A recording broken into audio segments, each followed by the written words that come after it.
누가복음 1장 57절에서 66절까지 보시겠습니다. 57절. 그리고 그 엘리사벳 그녀 자신에게 그 해산의 그 기한이 가득 차게 되었다. 그리하여 그녀는 그 아들을 낳았다. 6개월째 되던 달에 마리아는 엘리사벳의 집으로 갔습니다. 그리고 마리아가 엘리사벳의 집에 머무는 시간이 3개월 정도 되었습니다. 그러므로 엘리사벳이 잉태한 날짜가 이제 9개월이 되었습니다. 잉태할 정도의 시간이 되었죠. 9개월이. 그러므로 엘리사벳은 산딸이 다 되었습니다. 그러므로 엘리사벳은 아들을 낳았습니다. 이는 하나님이 말씀하신 그 역사가 온전하게 진행되고 있음을 증거하고 있습니다. 8절, 58절. 그리하여 그들은 들어갔다. 그 자신의 그 이웃들과 그 자신의 친족들이. 여기서 그들은 그 자의 이웃들과 친족들이. 왜냐하면 주께서 그를 크게 만들었기 때문이다. 그 자신의 그 자비를 자신과 함께. 그러므로 그녀는 그들과 함께 기뻐하고 있다.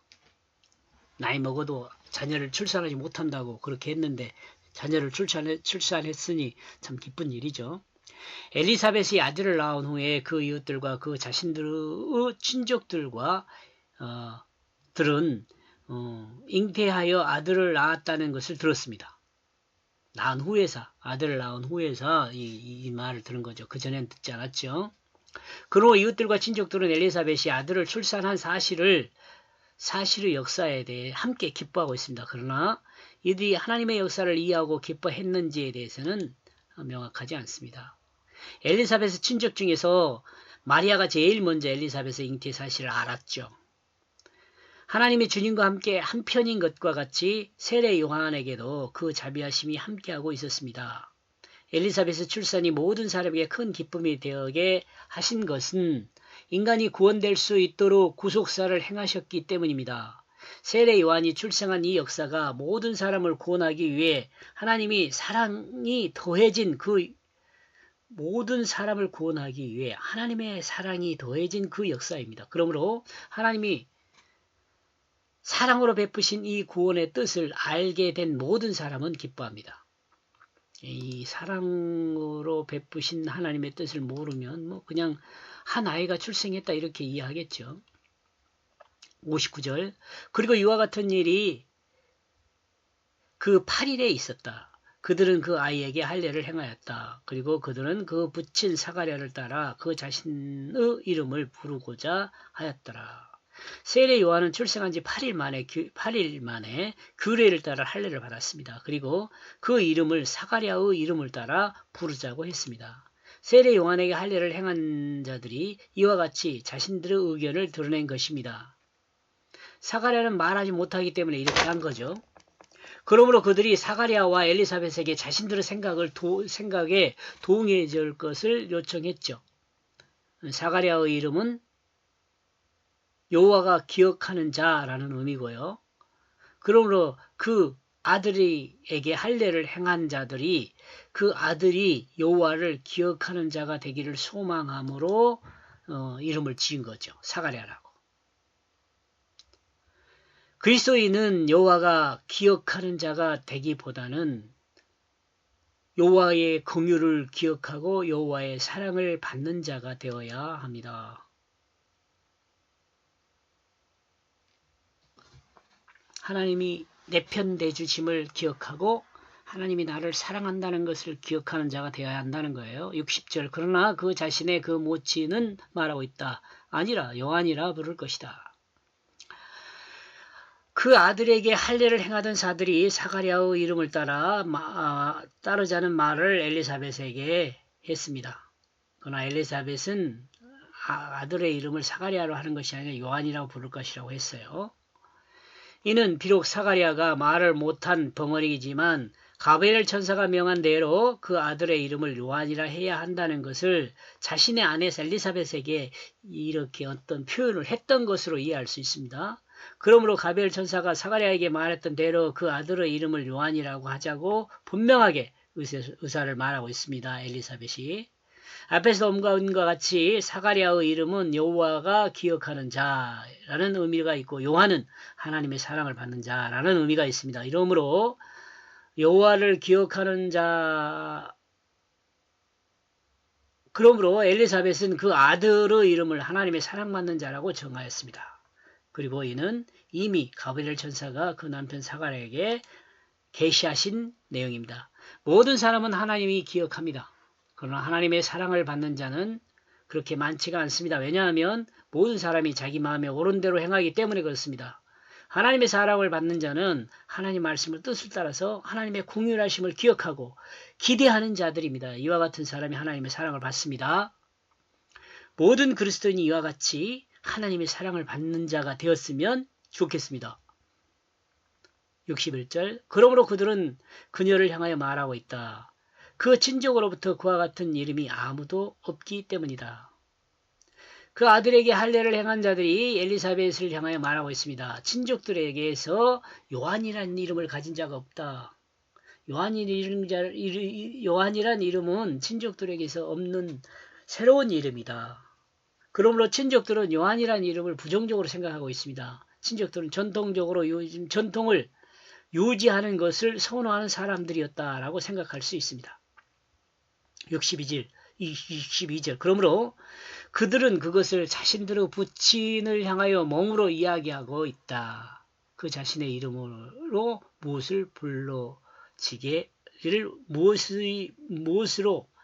무엇이 불러지기를 원하는지 그 자신의 이름으로 무엇이 불러지기를 원하는지 그 아들의 아버지 사가랴는 벙어리가 되어 말을 하지 못한다. 그러므로 친족들은 사가랴를 향하여 몸짓으로 말하고 있다. 그들의 이름이 무엇으로 할지 그 아들의 이름을 무엇으로 할지 알려달라는 것입니다. 이 내용으로 보아 유대인들은 할례를 행할 때 아들의 이름을 정한 것으로 볼 수 있습니다. 몸짓으로 말하는 것은 태중에 아이가 기뻐 뛰는 것에 대해 엘리사벳은 주님을 만난 기쁨을 표현하는 태중의 아이의 말로 해석한 바 있습니다. 그리고 본문에서 사가랴의 친족들은 몸짓으로 아들의 이름을 어떻게 할 것인가를 물었습니다.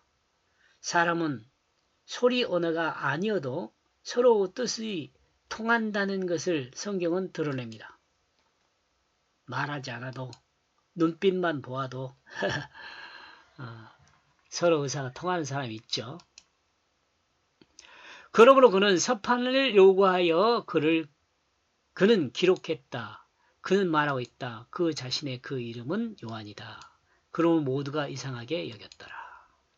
이 내용으로 봤을 때 사가랴는 듣기는 들어도 소리는 내지 못하는 것으로 이해할 수 있습니다. 그러므로 그 친족들이 몸으로 말하지 않고 그냥 말로 해도 알아들을 수 있었던 것으로 생각해 볼 수 있습니다. 사가랴는 하나님이 진행한 역사가 이루어지기까지 말할 수 없는 벙어리로 있었습니다. 그러므로 서판을 달라고 그들에게 요구했습니다. 그리고 그는 기록했습니다. 그리고 그는 말하고 있습니다. 드디어. 가브리엘이 전달한 그 하나님이 약속한 그 역사가 완성되었습니다. 그러므로 가브리엘 천사가 말한 대로 그 입이 열릴 시간이 되었습니다. 그러므로 아직 자신을 알지 못한 사가랴는 서판을 달라고 요구하여 그 이름을 기록하였습니다. 그리고 약속한 모든 역사가 완성된 시간이 되어 그 자신이 말하게 되었습니다. 그러므로 그 자신의 그 이름이 요한이다 라고 말하고 있다고 성경은 증거하고 있습니다. 여기서 그의 친족들이 사가랴의 요구대로 서판을 주었다는 말이 없습니다. 그러나 그가 기록하였다는 말은 있습니다. 그리고 다음 그 자신의 그 이름은 요한이다 라고 말하고 있다고 성경은 증거하고 있습니다.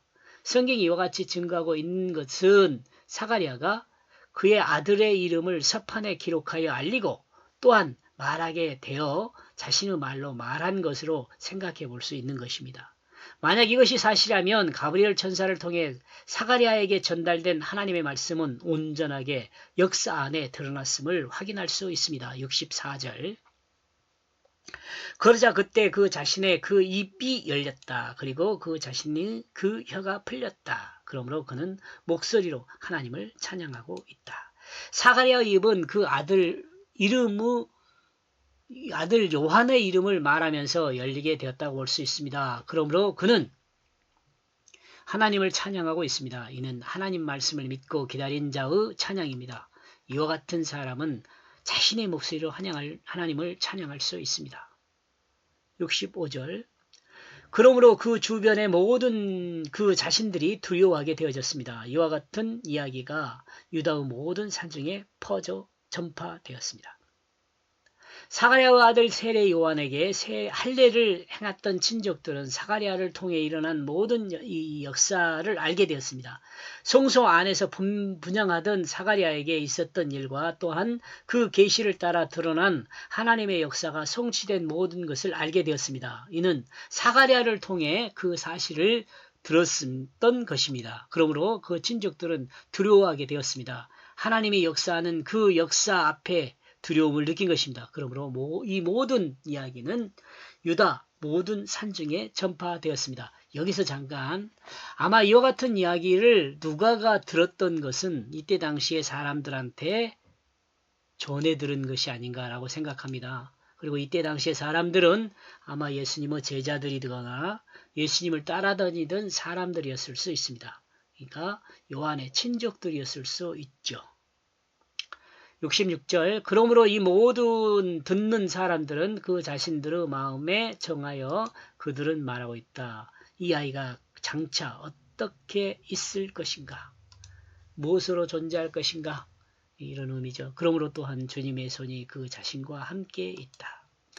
할례에 함께했던 친족들은 그 자신들의 마음을 정하여 이 아들이 장차 어떤 인물이 될지를 말하고 있습니다. 그리고 이 아들에게 주님의 손이 그 자신과 함께 있다고 말하고 있습니다. 이는 요한에게는 하나님이 함께 한다는 것을 모든 친족들이 마음을 정하여 알고 있는 내용으로 이해할 수 있습니다. 여기까지의 내용을 정리하면 중심 내용은 엘리사벳은 기한이 찬 아들을 낳았고 친족들은 주님의 손이 함께함을 알았다. 라고 정리해 볼 수 있습니다. 고맙습니다.